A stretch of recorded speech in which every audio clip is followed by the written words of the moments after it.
Now, in January, our elected officials came out and said that rent laws were due to expire in June of this year. No one listened. So now that they have expired, the Senate, who is basically in control of changing the rent laws, are mute. They don't really want to do nothing. Then you have Governor Cuomo, who has the executive power to sign off and make people go back to Albany to actually deal with the laws. He don't want to do that. So, Jumaane, myself, Eric Adams, we all spent the night out over at his building in Manhattan. We're going to go into that clip right now. We'll be right back to talk to some individuals in our community and ask their input on rent laws and how they feel it's going to affect them in the future. Standing still before the doors, please. This is going to be interesting. Who yesterday had tents outside the governor's office in Manhattan. And so I reached out to Councilwoman Cumbo and Jumaane Williams and others and say if they can put tents out there, then we can sleep out there. And I will be sleeping out there tonight to say we must do something about these rent regs. So I want to thank Alliance for Tenant Power, CASA New Settlement, Churches United for Fair Housing, Community Service Society, Flatbush Tenant Coalition, Legal Aid Society, Make Road New York. Members of my Mitchell-Lama Task Force is here.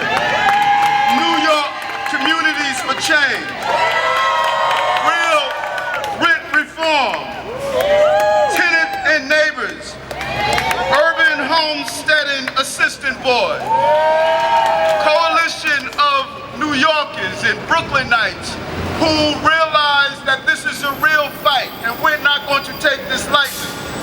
I am disappointed by the inability of political leadership in Albany to agree on a much needed strengthening of city laws which have now expired. Imagine that. Over 1 million New Yorkers are uncertain because our rent laws expired. Folks waited till the last minute. We had the whole year to deal with this issue. Why are we waiting till the last few days to get this issue resolved? That's an embarrassment. In protest of this crisis we now face. This is a crisis that we are facing in the state of New York. I will be right outside Governor Cuomo's office all night and saying this clear message and signal. This cannot become the permanent residency of New Yorkers with uncertainty of their homes where they need to live.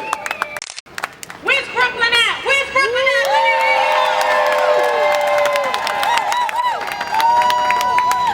You know, our borough president, Eric Adams, has been such a champion. It doesn't matter if it's 90-degree weather outside, if it's a snowstorm or a blizzard. And now we're even going to take it to the streets because we will be sleeping out tonight because we are going to let the governor know wherever you are, we will take over the Capitol like we did 2 weeks ago. And we will take over your office and anywhere that you reside. We all know that here in New York City, the governor's strength has come from the voting blocks that come out of urban cities throughout New York City. We put our governor in to represent our interests and to represent those of the people. And for him not to orchestrate and design an opportunity so that we could preserve affordable housing in our district is beyond a slap in the face. It's the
egregious situation in our communities. This is the most serious issue impacting each and every one of our lives. If we do not have a place to sleep, no other issues are on the table. We can no longer talk about education. We can no longer talk about our hospitals. We can no longer talk about our daycare centers. The most important issue right now is to make sure that we preserve our affordable housing. We've got to make sure that people, and the vitality, all the New Yorkers that raised this city up to be what it is today, we cannot allow developers to send us on our way. We have to send a message to them. The line has been drawn and we are ready to go to battle over this. We are going to make sure that we send a message loud and clear to the governor as well as our state Senate representatives. You have done something wrong. I can't even think about the spirituality, their soul. Can they sleep at night in their soul? How can they look at themselves in the mirror when young people are going to have to leave elementary school? When our senior citizens are going to be displaced? And finally, we're talking about the homeless crisis. 60,000 people in our homeless shelters. Can you imagine what's going to happen if we don't make sure that we have and preserve this affordable housing? What's going to happen to those numbers? We have issues from NYCHA to Mitchell-Lama to the downsizing issues to the federal government taking money out of our NYCHA developments. If we don't fight for this right now, there will be no place for New York for any of us to live. It's going to be fixed unless the people raise up. This is not going to be fixed unless we champion our voices. This is not going to be fixed until some new people get up and realize that their future and that of their parents, that of their children, and that of themselves are at stake. So I'm proud to join with Borough President Eric Adams. And when it's all said and done, like we set up in Albany, I know that we can win. So thank you all very much. Not as important as other issues where paychecks have been held from legislators. This is the most important aspect of our life. The dignity to have a roof over our heads. We are risking the lives of families and children. You are in violation as our legislators, as our representatives. And if today you were employed, you would be fired tomorrow. And so we are asking our legislators, we are asking and demanding our legislators, don't come home because your home may be next, with visitors of New York City, making sure you return back to work. Thank you to the Alliance for Tenant Power, to Casa New Settlement, to Churches United for Fair Housing, to Community Service Society, Flatbush Tenant Coalition, Legal Aid Society, Make the Road New York, members of the Mitchell-Lama Task Force of Borough Hall, New York Communities for Change, Real Rent Reform, Tenants and Neighbors, Urban Homesteading Assistance Board, and the list will continue to grow because we are trying to save our homes. Save our homes. Save our homes. Save our homes. Save our homes. Save our homes. Save our homes. Save our homes. Save our homes. Save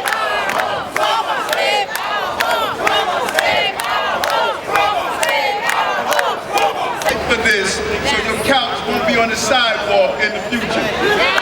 Let's fight to save our home. Thank you. Thank you.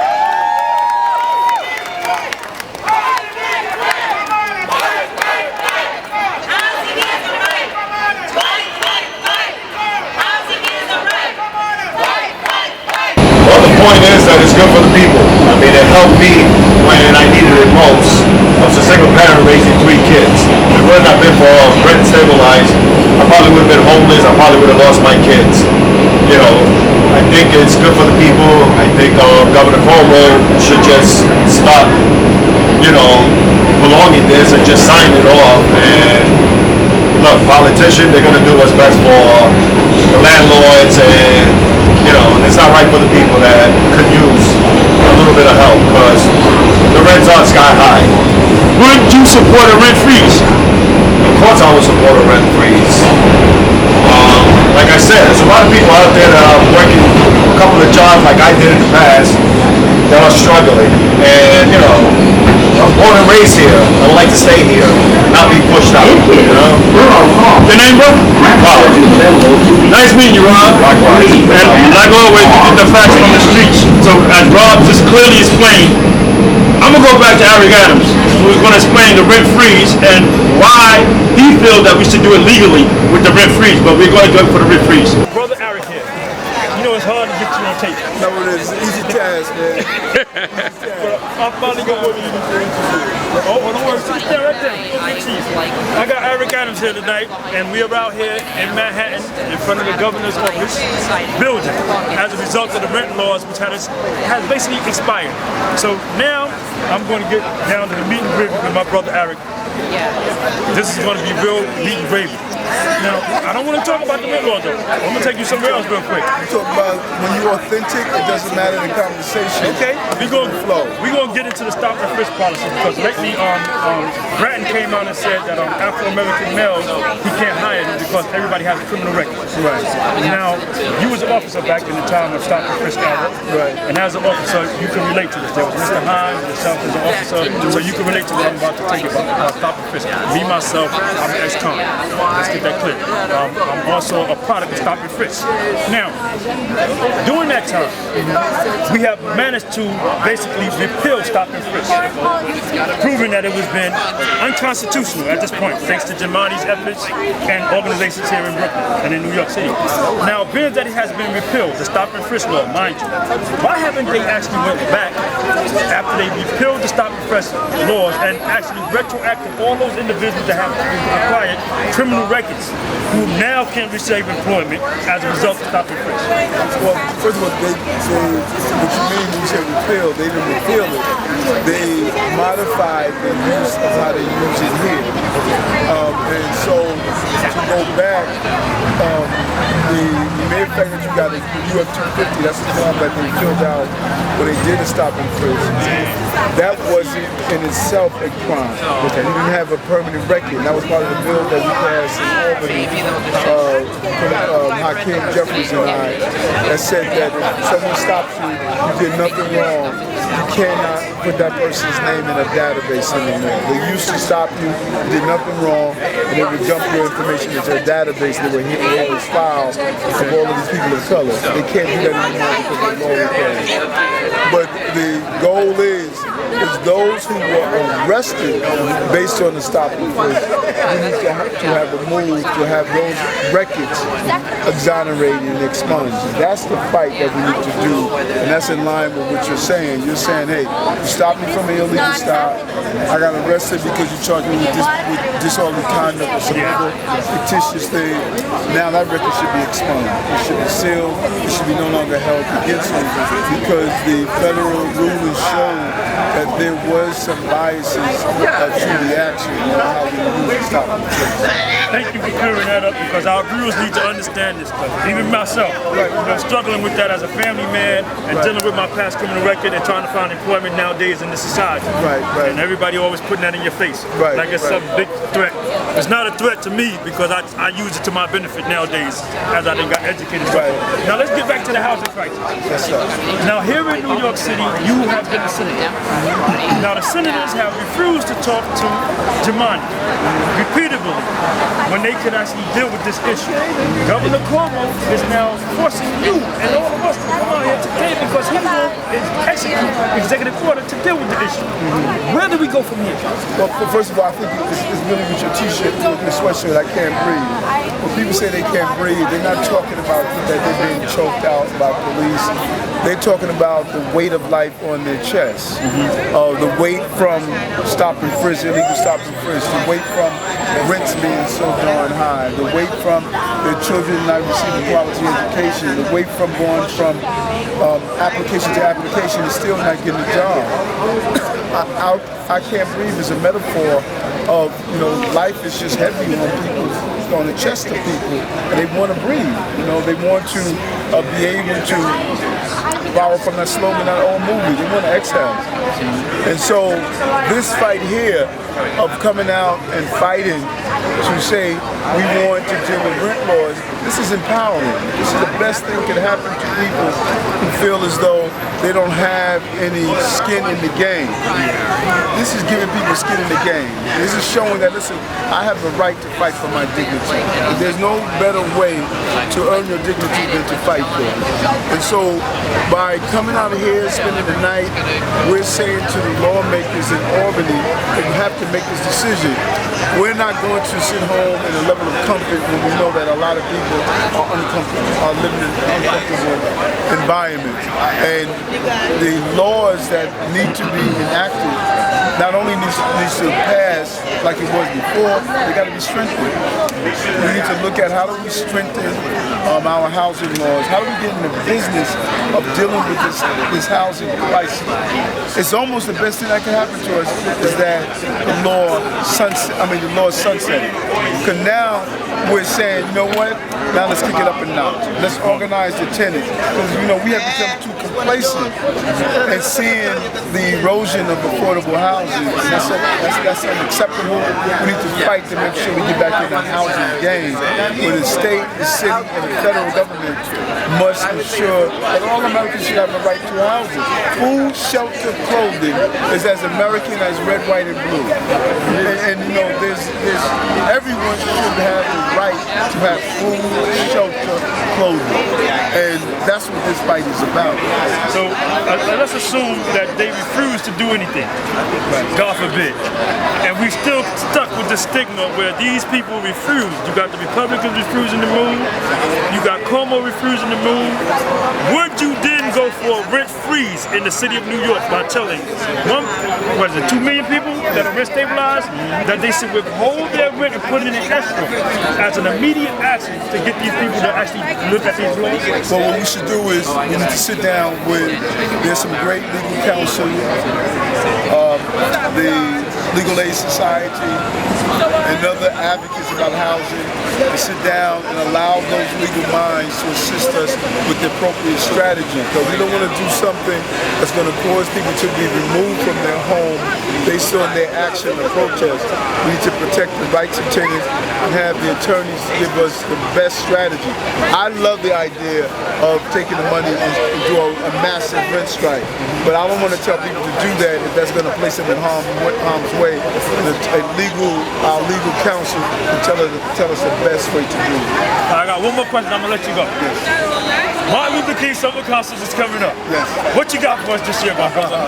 There's some secrets, you know, we're going to release it in about 2 weeks. I'll give you the breaking news once we decide to release it. That's Eric Adam, and you get the best from the truth right here on Objective Opinion. Thank you. Bro, man, what you know about the rent laws? Everything. Everything? Come here. Hold on. Can I get an interview with you? You know everything. Wait. What do you want to know? I want to know one thing. Can we stop them from raising the rent? Yes. How? How? If we get everybody not to pay rent, they're going to stop. Rent freeze.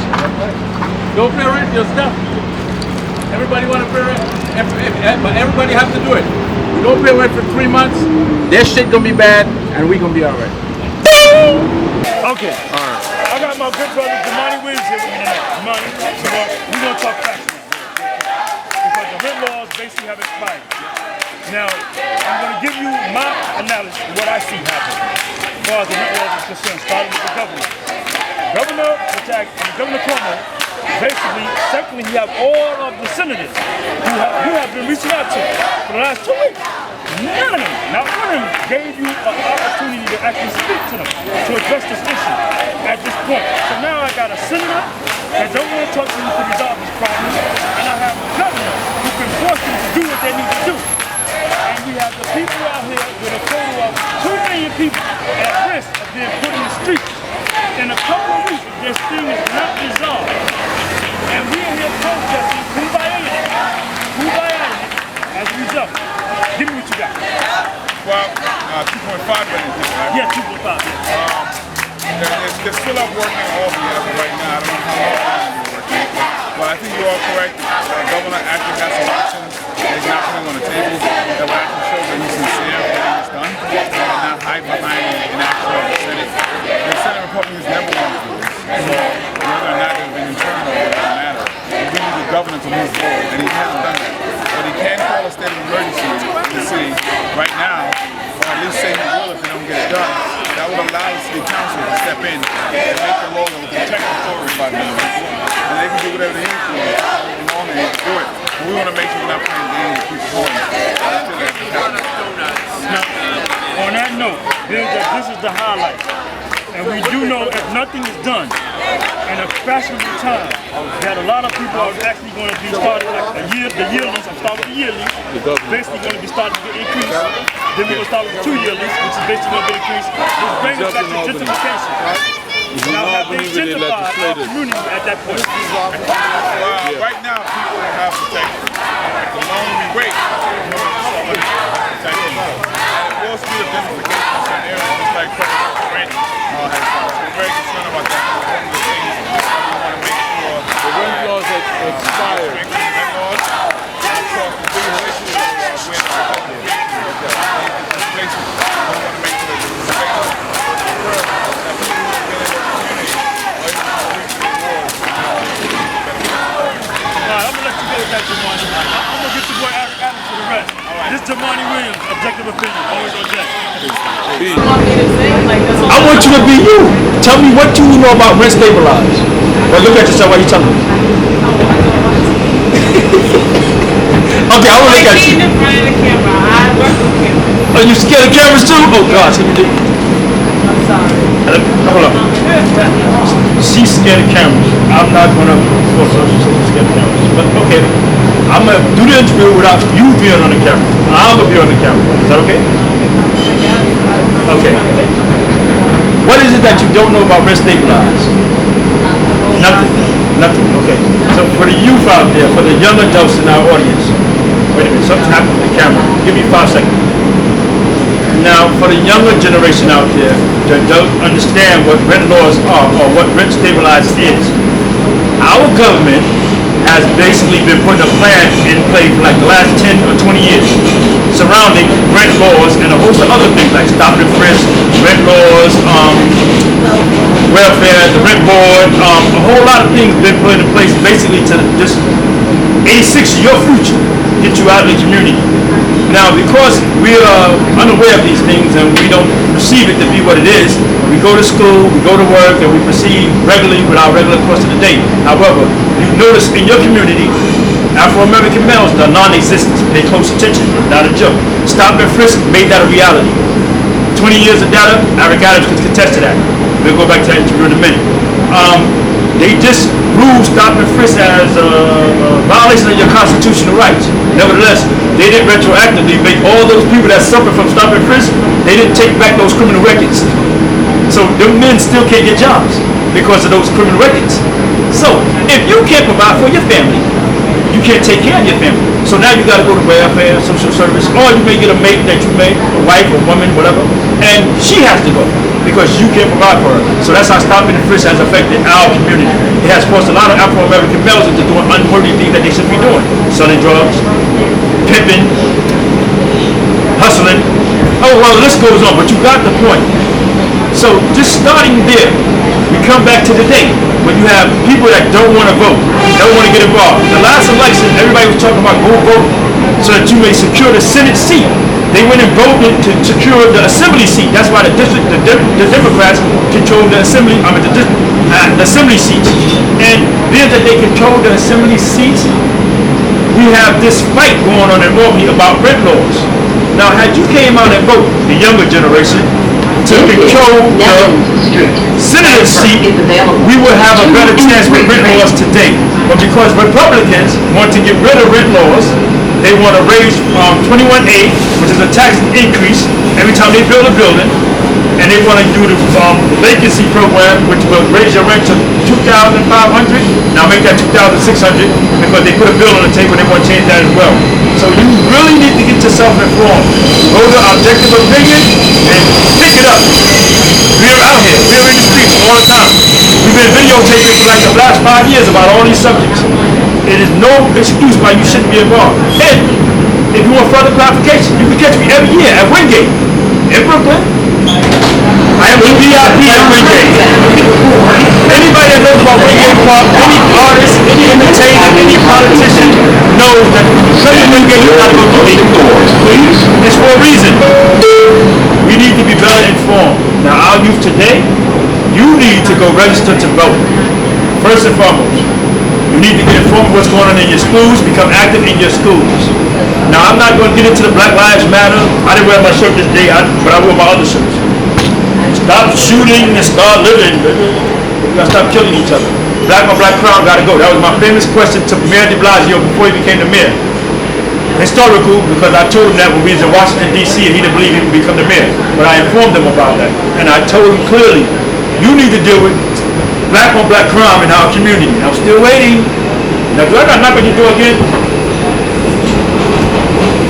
See, I got beautiful ladies over there. They don't want to be interviewed, though. You got anything y'all want to say about this? You can talk. They can't see you. Good talk. You listen and learning. I got one young lady. She worked it so hard she can't even do an interview. But she tried. That's a good thing. You know, she's doing her thing. I commend her. I commend all my beautiful sisters for doing their thing. But guys, you have to also get involved. All right. You have a nice day, Precious. And remember, go to the website and see the video. They get you on TV too. There it is. My mother had to visit from high school. She does? You see that? Now why you do that? And you do all this on this time. Y'all have a nice day, ladies. Peace. This is a Crown Palace.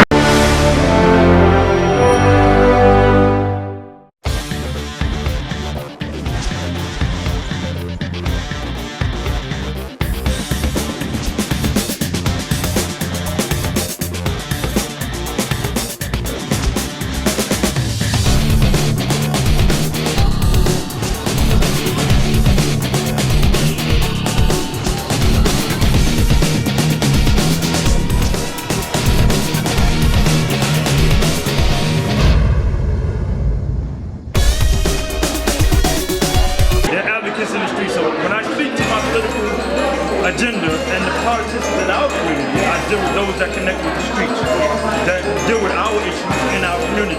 So now that he is the railroad president, Eric, I'm going to see you too, because these are the ones that hold our elected officials accountable.